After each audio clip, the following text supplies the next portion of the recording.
Give your 2005 to 2009 Mustang a big dose of style with this 3-piece rear spoiler. Featuring aggressive styling and the ability to customize it to your liking, this makes a great addition to any build.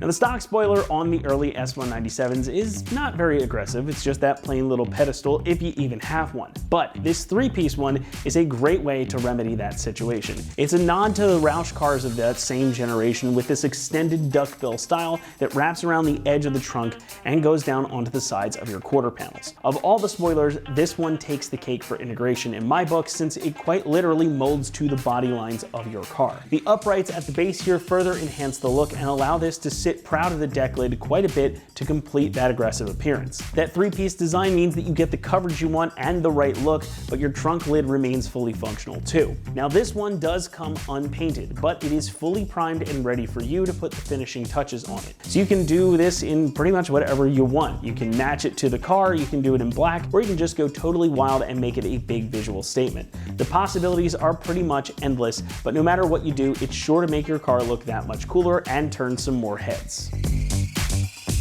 Construction here is all ABS plastic, which is the same type of material that is used in many other places on your car because it is strong and lightweight, including your factory original spoiler.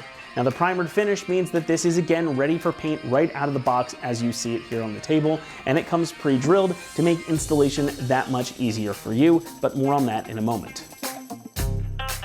Pricing comes in at about $225, making this a pretty affordable option for any build. Now, that of course does not include the paint, so expect to spend a little more on that even if you do it yourself.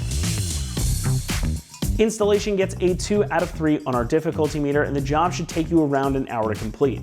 Now, this will require drilling if your car doesn't have a spoiler already installed. However, if you do have a factory spoiler, good news, this is going to bolt in using the factory bolt holes, making installation that much easier. The end caps can be secured with double-sided tape, or they can be bolted in too, so pretty much anyone can tackle this at home with a little bit of legwork. That's going to wrap it up here for our review of the 3-piece rear spoiler fitting 2005 through 2009 Mustang. Thanks so much for watching, and for everything Mustang, keep it right here at AmericanMuscle.com.